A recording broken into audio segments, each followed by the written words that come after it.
પોરબંદરની કેબી તાજાવાલા જે Gujarati medium school છે ત્યાં મારું બાળક જે છે તે વર્ષ 2025-26માં એને બાલવાટિકા કર્યું હતું. હવે બાલવાટિકા જેવું એને પૂરું કર્યું એટલે મારે બીજી સ્કૂલ જે છે ત્યાં એડમિશન લેવાનું થયું. એટલે હવે જે લિવિંગ જે છે તે લિવિંગ માટે ગયા અને લિવિંગ લીધું.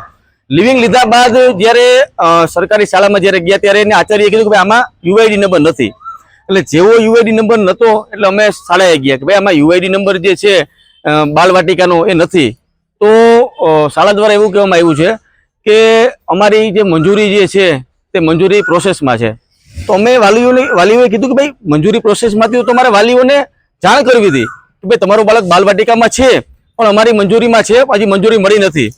તો અત્યારે એવી પરિસ્થિતિ થઈ છે કે અમારા બાળકે અમે વાલી તરીકે બાળકની ફી ભરી બધી જે એને વર્ષ દરમિયાન બરાબર એને દરરોજ સ્કૂલે મોકલો, પરંતુ સરકારી ચોપડે અમારા બાળકની ક્યાંય પણ નોંધ ન થઈ.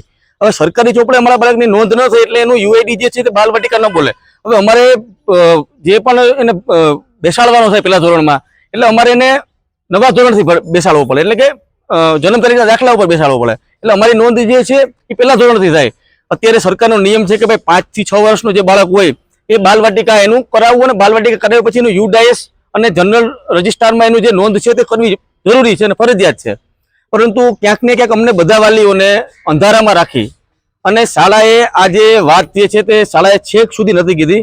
આ તો અમે આ લિવિંગ કાઢ્યું પછી અમને આઈડિયા આવ્યા. એટલે અમારી આજે જિલ્લા પ્રાથમિક શિક્ષણ અધિકારી જે જિલ્લા ડીઓ છે એમને રજૂઆત કરી છે અમે કે આજે બાળકનું જે ભવિષ્ય જે છે વર્ષ બગાડ્યું છે એને લઈને કાર્યવાહી કરવામાં આવે. અને અમારું બાળક જે છે જેણે વર્ષ દરમિયાન શાળાનો પૂરો અભ્યાસ કર્યો છે, બાલવાટિકા કર્યું છે, એટલે એનું વર્ષ જે સરકારી ચોપડે નથી જોયેલું એને લઈને પણ એને કાયદેસર કાર્યવાહી થાય અને એને બાળકને ભવિષ્યમાં નુકસાન ન થાય એ અંગે પણ પગલાં લેવામાં આવે, જેથી ને ભવિષ્યમાં એને બાળકને કોઈ પ્રશ્ન ન આવે એવી પણ અમે માંગણી કરી હતી. અને સાથે જ અમે એવી પણ માંગણી કરી હતી કે પોરબંદર જિલ્લામાં જે પણ શાળાઓ ચાલે છે એમાં કોની પાસે બાલવાટિકાની મંજૂરી છે તેની યાદી જાહેર કરવામાં આવે.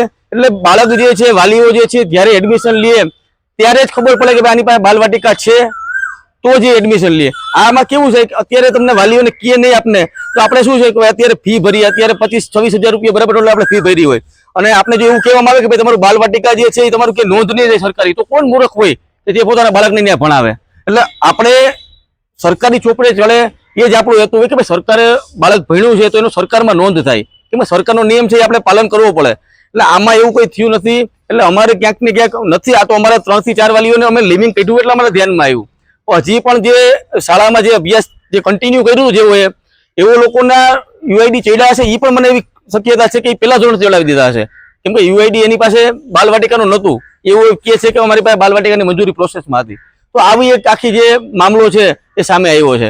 કેબી તાજાવાલા ગુજરાતી મીડિયમ સ્કૂલ છે, પોરબંદરની શહેરની મધ્યમાં આવેલી છે. એટલે સ્વાભાવિક છે આપણે વાલી તરીકે હોય એટલે આપણે બાળકને ત્યાં બેસાડ્યો બરાબર. આપણે પૂછવા પણ ગયા હતા, અમે જ્યારે બાલવાટિકામાં આવ્યો ત્યારે પૂછ્યું હતું ખરી કે ભાઈ બાલવાટિકા છે ને, તો કે હા બાલવાટિકામાં જ છે.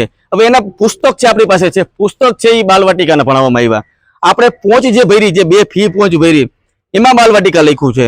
આપણે લિવિંગ જે આપ્યું છે એમાં બાલવાટિકા પાસ આપ્યું છે, બધું બાલવાટિકાનું છે. પણ સરકારી ચોપડે એવો નહીં, જે અમને મૌખિકને કીધું છે કે અમારી મંજૂરી પ્રોસેસમાં હતી એટલે સરકારી ચોપડે એને યુઆઈડીમાં ન ચડાવ્યું. એટલે કેવું થયું કે બાળક ત્યાં ભણ્યો પણ બાળક ન ભણ્યો બરાબર થયો, સરકારી ચોપડે બાળક નથી ભણ્યો. એટલે આમાં એવું છે બાળકની આમાં માસૂમ જે બાળકો જે છે એની કોઈ પણ ભૂલ નથી, છતાં પણ અત્યારે એનું વર્ષ છે આ બાલવાટિકાનું બગડ્યું છે.